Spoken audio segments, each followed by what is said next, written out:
오늘의 말씀 이제 함께 나누도록 하겠습니다. 따라합니다. 그 이름을 예수라 하라. 그 이름을 예수라 하라. 네, 오늘은 대림절 마지막 주일을 우리가 맞이합니다. 해서 예수 그리스도를 기다리는 우리의 믿음의 대림절을 통해서 오늘 마지막 주일에 우리는 주님의 이름을 좀 배우는 시간, 공부하는 시간을 좀 가지고자 합니다. 주님의 이름이 오늘 본문에 나타나게 되고 그 이름의 의미는 무엇인지, 그것이 우리 신앙의 의미는 무엇인가를 간단히 한번 묵상하는 그런 시간 가지고자 합니다. 주님의 이름, 우리가 그토록 불러왔던 주님의 이름이 어떤 의미인지 우리는 느끼고 생각하면서 그 이름을 불러보았습니까? 아니면 그냥 아무 의미 없이 또 그냥 습관적으로 그렇게 주님의 이름을 불렀는가 한번 생각해 보면서 주님의 그 이름의 의미를 다시 한번 더 묵상해 보는 그런 시간을 가지고자 합니다. 우리 주님의 그 탄생의 이야기는 사복음서 중에서 마태와 누가복음에만 나타납니다. 그리고 그 탄생의 이야기는 동정녀 마리아 이야기를 통해서 시작이 되거든요. 그러면 동정녀 탄생이라는 것은 참 큰일입니다. 대단한 일이죠. 그래서 이 이야기가 과연 우리에게 어떤 의미인가? 동정녀 탄생이라는 것은 마리아 그 자신에게 초점이 가 있는 것이 아니고 바로 예수님의 특별함에 초점이 가 있는 사건이 동정녀 탄생입니다. 예수님께서 특별하시다, 이것을 보여주기 위한 하나의 과정과 사건 속에서 마리아가 처녀로서 임신하는 그런 이야기, 그리고 예수님이 태어나는 이야기가 나오죠. 바로 우리 주님이 아주 특별하신 분이다, 이것을 우리도 함께 초점을 놓치지 말고 오늘의 말씀을 묵상한다면 그 이름의 의미도 잘 알게 될 것입니다. 마리아의 남편은 요셉입니다. 근데 약혼을 하고 아직까지 동거하지 않은 그런 상황이었어요. 그런데 요셉에게 충격적인 소식이 들려왔습니다. 그 소식이 무엇이냐면 바로 약혼자 마리아가 임신을 했다는 거죠. 굉장한 충격입니다. 동거하지 않았는데 어떻게 약혼자가 임신을 했을까라는 것입니다. 그런 가운데 요셉이 선택한 것은 뭐냐면 조용히 파혼하고자 했던 겁니다. 그것은 또 마리아를 위한 선택이기도 했고, 자칫 잘못하면 마리아가 돌에 맞아 죽을 수 있기 때문에 자신의 마음에도 상처는 있지만 그래도 마리아가 죽으면 안 되니까 조용히 파혼하고자 했던 거죠. 그런데 그날 밤 요셉이 잠을 자는데 꿈에 천사가 나타납니다.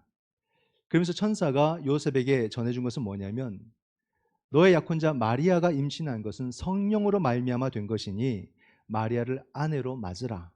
그렇게 천사가 알려주게 되죠. 그 이야기만 한 것이 아니라 바로 그 아기의 이름을 천사가 말해줍니다. 그 이름을 예수라 하라. 그래서 예수님의 이름이 정해진 거예요. 요셉이 정한 것도 아니고 마리아가 정한 것도 아닙니다. 천사가 알려준 것이죠. 그 말씀이 오늘 본문 21절에 나옵니다. 아들을 낳으리니 그 이름을 예수라 하라. 이는 그가 자기 백성을 그들의 죄에서 구원할 자이심이라. 예수라는 이름이 등장하고 그 이름의 뜻이 나옵니다. 무슨 뜻이라고요? 자기 백성을 그들의 죄에서 구원할 자. 이게 우리가 예수님 했던 그 예수라는 이름의 뜻입니다. 자기 백성을 그 죄에서 구원할 자라는 거죠. 그러면 여기서 말하는 죄는 무엇이냐라는 겁니다. 죄. 교회가 오래도록 죄를 무엇이라고 가르쳤냐면 도덕적인 죄를 말했습니다. 도덕주의로서 죄를 본 거예요. 이렇게 죄를 도덕주의로 보게 된 것은 어디서 영향을 받은 것일까? 역사를 보게 되면 청교도의 영향을 가장 많이 받습니다. 그래서 미국으로 건너온 청교도에 의해서 죄라는 것은 도덕적으로 그렇게 이해를 하고 사람들에게 도덕적인 모습으로 도덕적 순결을 가르쳤던 그런 역사들이 있거든요.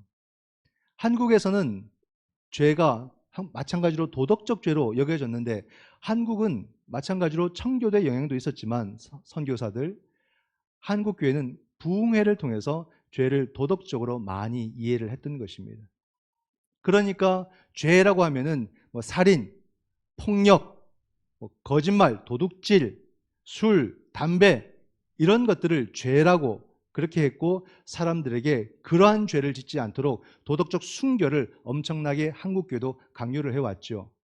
그러다 보니까 한국교회 교인들도 어찌 보면 사회 속에서 이렇게 반듯한 삶을 살고 죄를 덜 짓고 여러 가지 모습으로 본이 되기도 했습니다. 그러나 반면 어떤 모습이 있냐면 그리스도인들은 이 사회 속에서 살아가면서 다른 사람들보다도 죄에 대한 압박감이 누구보다도 큰 거예요. 교회를 다니면 죄책감, 그죠? 이런 죄책감, 죄의식, 이것이 늘 우리를 지배해버리는 겁니다. 늘 내 삶은 다른 사람보다 더 죄를 짓는 것처럼, 내 삶은 다른 사람들보다도 더 부족한 것처럼 그렇게 이 죄책감과 죄 압박감과 죄의식이라는 것이 우리의 삶을 지배해버리고 말았다는 겁니다. 그러나 교회가 죄라는 것을 도덕적으로 이해하고 가르친 것에 대해서 도리어 세상으로부터 많은 비판을 받아왔어요. 교회는 과연 성경을 제대로 읽었느냐? 교회는 성경을 제대로 해석을 했느냐? 도리어 세상이 교회를 향해서 질문을 했습니다. 즉 성경을 바르게 읽어라, 제대로 읽어라, 바르게 해석하라, 그런 거죠. 여러분, 복음서를 한번 보십시오. 예수님도 죄를 도덕주의로 이해하지 않았습니다. 도리어 예수님 주위에는 누가 더 가까이 있었습니까? 세리와 죄인들이 가까이 있었어요. 그들과 친밀하게 주님은 지내고 계셨죠. 그렇게 볼 때 죄라는 것은 무엇인가? 성경이 말하는 죄는 무엇일까? 성경이 말하는 죄는, 여러분, 도덕적 이 죄가 좋다는 뜻이 아닙니다. 도덕적 순결을 가르치는 것이 나쁘다는 뜻이 아닙니다.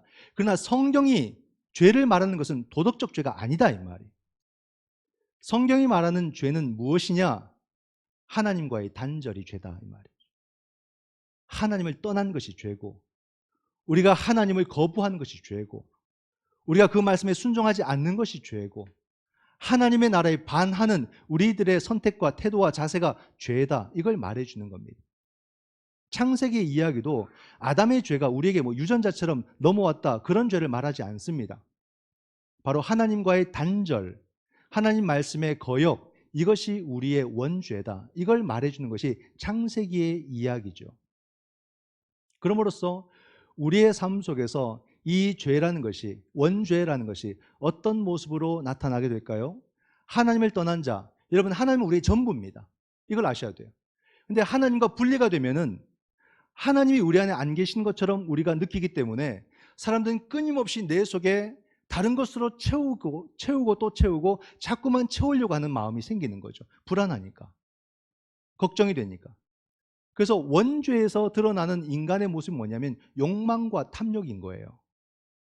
자꾸 무언가를 끊임없이 가져야 하나님 없는 그 빈자리가 채워질 것처럼 생각해서 계속해서 무언가를 가지려고 하는 겁니다. 그러니까 사람들에게서 어떤 모습이 나오냐면 소유욕이라는 게 나와요. 그 내용은 다 다를 겁니다. 그런데 우리 자신들은 그것이 어떤 것이든 소유욕을 갖고 살아가는 거죠. 붙들지 않으면 불안해서 못 살겠어요. 무언가로 채우지 않으면 걱정이 돼서 못 살겠어요. 하나님 아닌 다른 것들로 아무리 채우려고 해도 채워지지 않는 그 갈증이 우리 삶을 얼마나 힘들게 하는지. 오늘 우리 사회 속에서 나타난 대표적 소유욕은 뭘까요, 여러분? 여러 가지가 있겠지만 저는 그것이 부동산의 모습이 아닐까 싶어요. 대단합니다. 부동산이라는 말은 그 뒤에 광풍이라는 말을 붙여요. 사회에서도 쓸 때. 부동산 광풍이다. 미국에서도 이 경제가 완전 한파로 이렇게 떨어질 것을 알고 연준에서도 딱 집어서 얘기한 게 집 사지 마라는 얘기였잖아요. 그죠? 집 사지 마라. 아예 대놓고 얘기를 했어요. 근데 우리나라는 여전히 부동산이 가장 인기가 있고 계속해서 대출을 통해서 집을 사고 땅을 사고 건물을 사고. 근데 결국 어떻게 됐습니까? 금리는 막 천정부지로 오르고 집값은 탁 떨어져 버리고. 지금 아마 집을 샀다가 정신이 혼미한 분들이 많을 겁니다. 어제도 이사 신방에서 갔다 오는데 집들이 막 세워졌는데 최고가에서 다 샀을 거 아닙니까? 근데 지금은 막 20, 30%, 30, 40%까지 떨어지는 거예요. 그 감당이 될까요? 그 마음을 주체할 수 있을까? 다들 막 멘붕에 빠져 있을 겁니다. 이게 인간의 그 소유욕이 단순히 우리가 이 집이라는 것을 거주의 목적이 아니라 이젠 재화의 목적으로 계속해서 생각을 하는 거죠. 내가 이것을 2번, 3번만 잘 갈아타면 내가 부자가 될 수 있다. 그런 생각들을 너도 나도 다 하는 겁니다. 왜 우리는 너도 나도 다 해야 될까? 목사님, 그럼 기독교인들은, 그리스도인들은 세상 사람들과 이렇게 뒤처지고 손해보고 그럼 가난하게 살아야 됩니까? 그렇게 질문을 할 수 있죠. 근데 제 말이 그게 아니라는 것을 알지 않습니까? 아는데 그렇게 질문하고 싶은 거겠죠. 여러분 보십시오. 제가 이렇게 말씀을 드리는 것은 우리는 가난하게 살아야 됩니다, 그 말이 아닙니다. 아시죠? 우리도 얼마든지 수고하고 열심히 일을 해서 많은 돈을 벌 수도 있고요, 재벌이 될 수도 있고 어떤 기업을 경영할 수도 있습니다. 근데 그리스도인들은 목적이 있어야 돼요.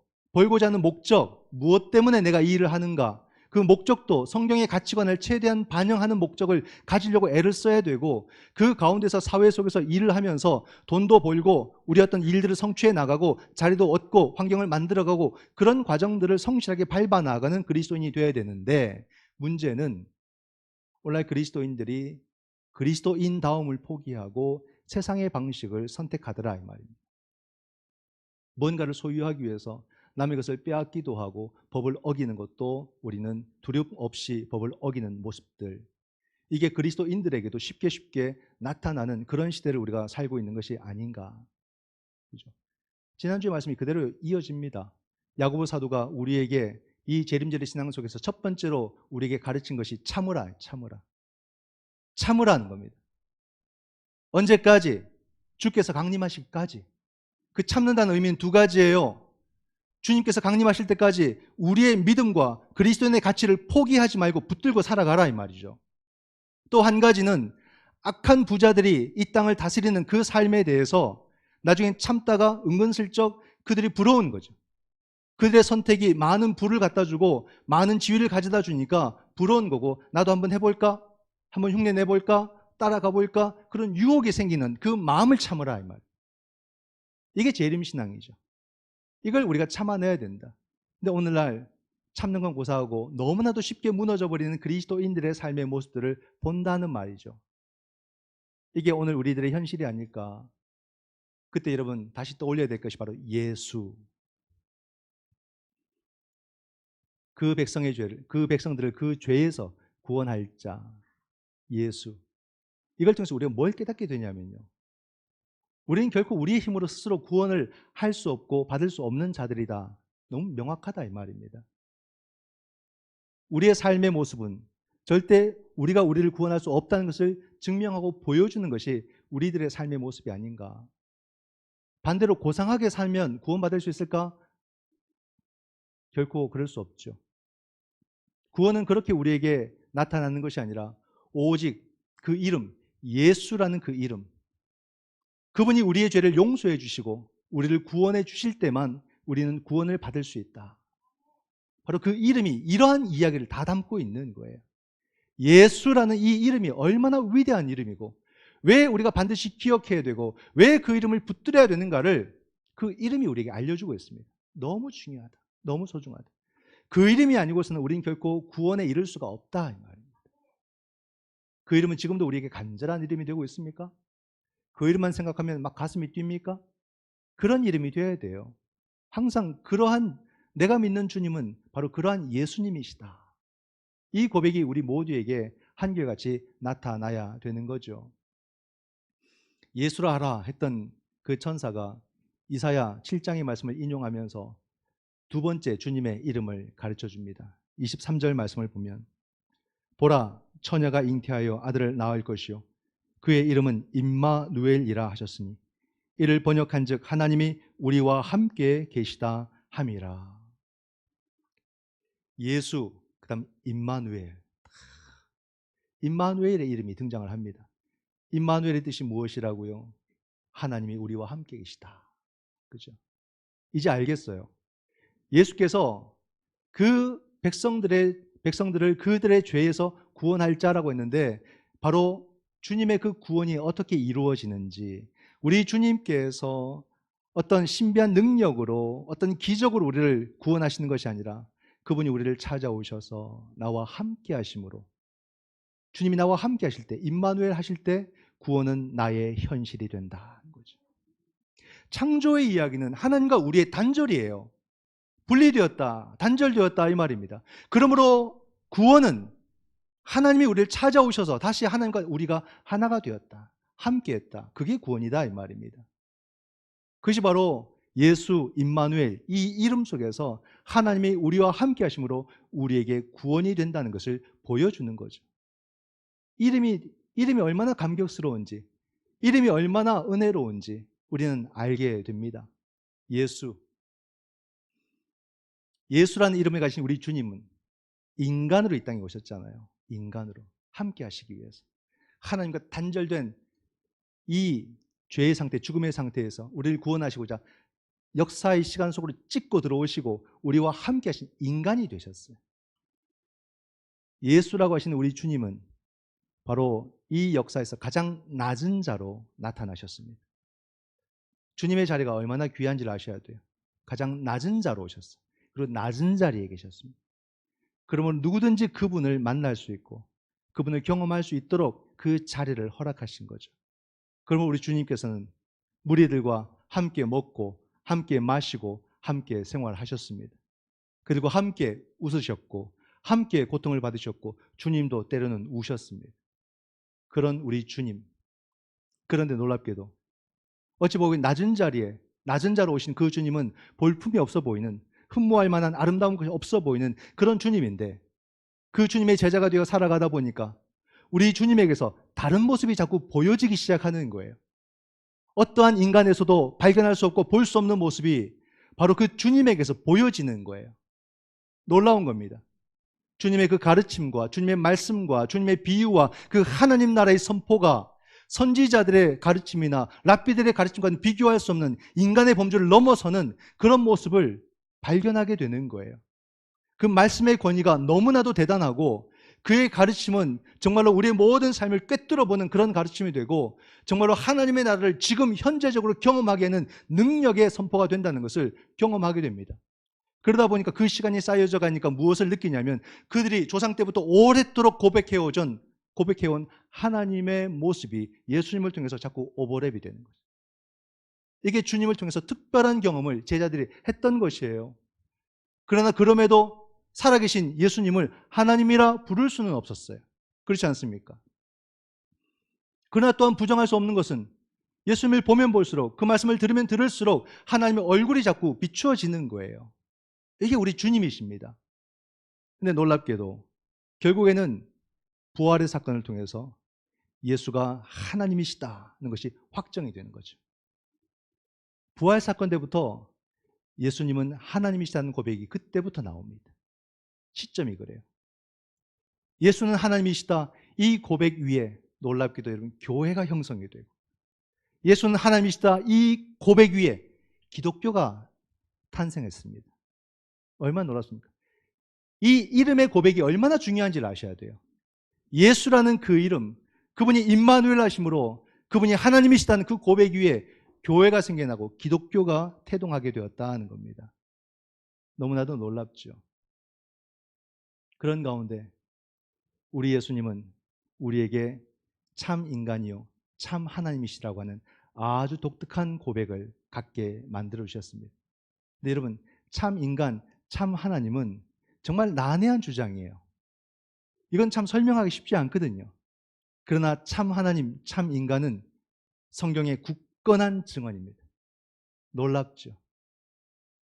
오늘 우리도 예수님은 참 인간이요 참 하나님이시다. 이것은 첫 제자들의 고백이었고 또 교회 역사 속에서 굳건히 지켜온 증언이었고 오늘 우리도 여전히 성령 안에서 신앙하며 예수님을 참 인간이요 참 하나님으로 나의 하나님으로 우리도 고백하며 살아간다라는 사실입니다.